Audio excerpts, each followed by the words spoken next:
Oh, where is my purple-haired boy? Oh, where can she be? Meg, where are you?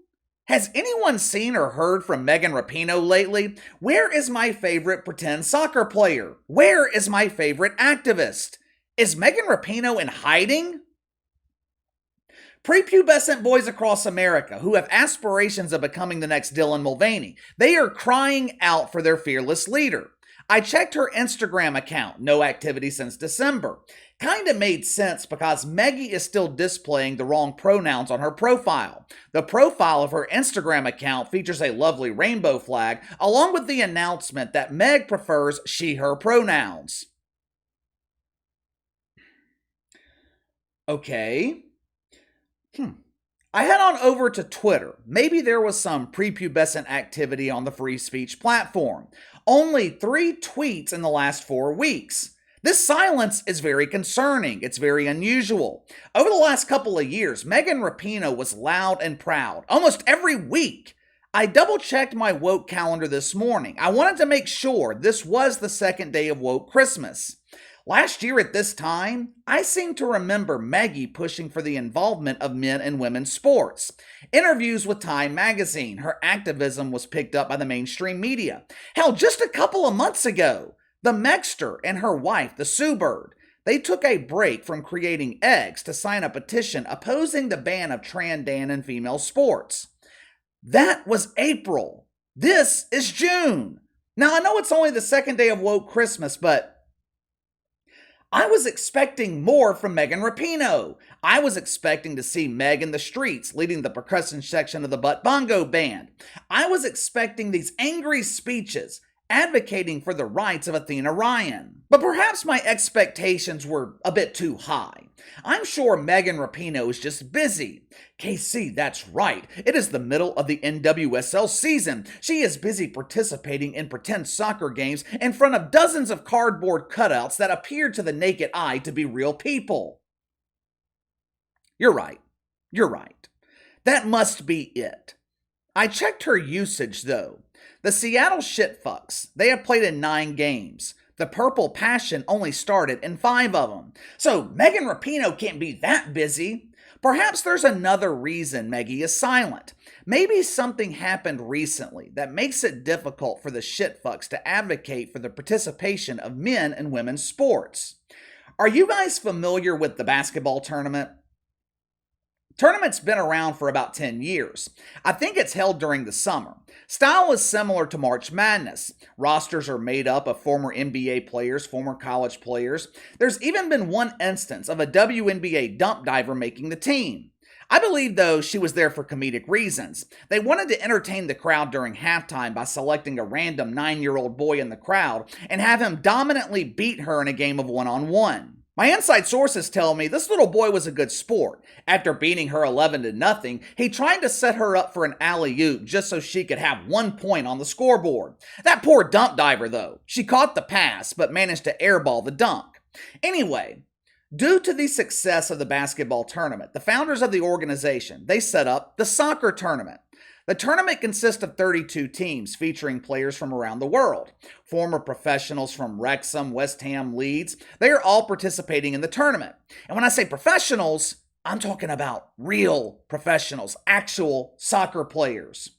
Earlier this morning, I'm looking through the list of teams. I see names like Dallas United, Borussia Dortmund, Far East United, typical names for soccer teams. Then I noticed something rather strange. At first, I thought it was a mistake. Listed on the roster of teams is a team called USWNT. What is this? Does this team consist of men who want to be women? Did they take the field in tutus and beards? Imagine my surprise when I find out the U.S. women's team consists of former players on the U.S. women's national team. The same team that Megan Rapinoe plays for. The same team that became famous for their constant kneeling for the national anthem. The same team that made it their mission to combat mythical racism. So here we have a team of women competing against men. We have female professional soccer players competing against male professional soccer players. This should be rather interesting, right? This won't go down like that scrimmage several years ago where the Rapinoe kneelers were dominated by a group of teenage boys who haven't learned how to shave yet. These are real professionals competing against real professionals. This is going to be a game changer for the transgender movement. If these women are successful, this will prove to all those transphobic critics that men don't have a competitive advantage over women. This is great. This is just great, right? Finally, a real sign of progress. This is our opportunity to prove God, science, and all those normal people wrong. The former professionals on the U.S. women's team, they played their first game of the tournament against Say Word FC. KC, what the hell is Say Word, yo? I have no idea where they come up with the names for these soccer teams. I checked out the roster of Say Word Yo. The team consisted of former professional players along with amateur players. There's a kid on the team named Tyler Yates, and I say kid because it looks like he just graduated from high school. Another kid is named Raymond Brooks. He's in college. The women should have no problem beating Say Word Yo, right? Former professionals, former World Cup participants, competing against former professional men and current amateurs. This should be a simple win for the women to advance to the next round, right? The women lost 5-0. 5-0? 5-0? You couldn't score a goal? I went and looked up the box score.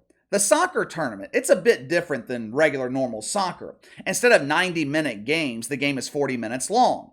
The U.S. women's goalie played 44 minutes. Say Word Yo goalie only played 20 minutes. It didn't take me long to figure out why.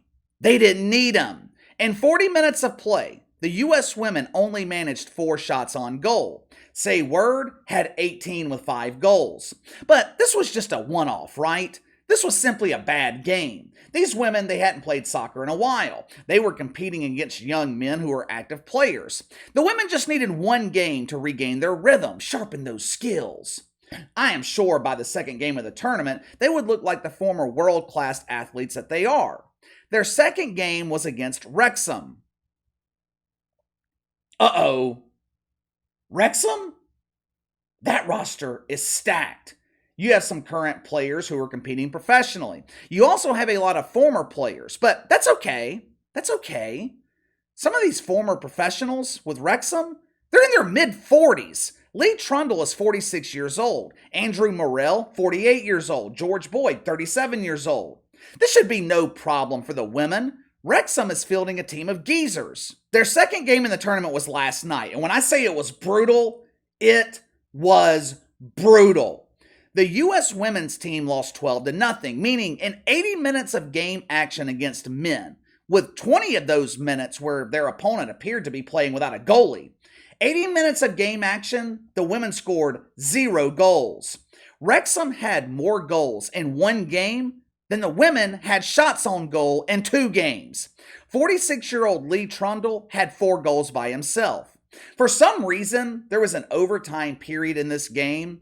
Initially, I had a hard time understanding why. Wrexham was up 7-0 at the end of the first half. They took it a bit easier on the women during the second half. They only scored 4 goals. Score was 11-0 at the end of the game. Game should be over, right?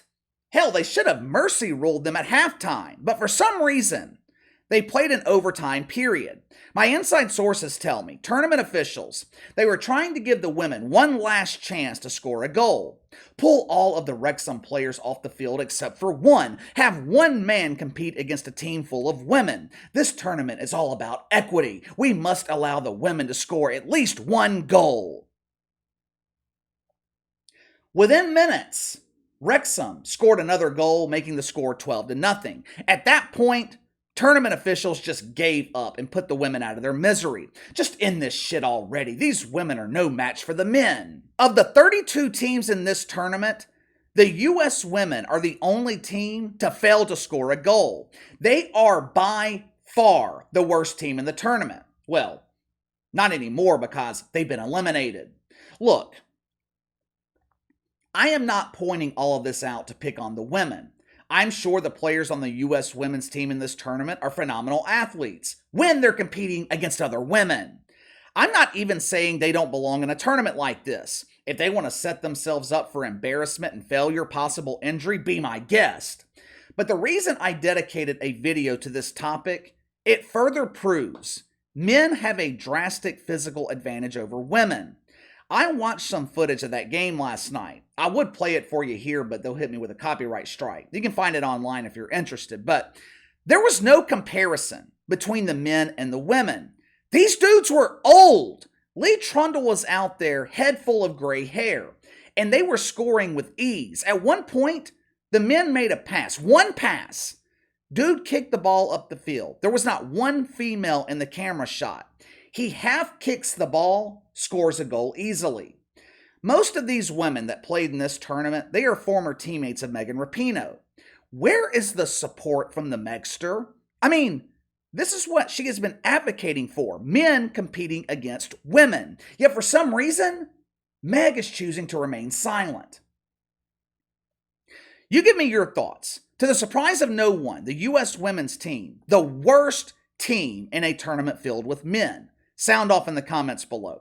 Make sure to like and subscribe. Click the notification bell to receive all notifications from the channel. Best way to contact me is by email at btlkc84@gmail.com, KC_BTL84 on Twitter. I'll see you guys tomorrow.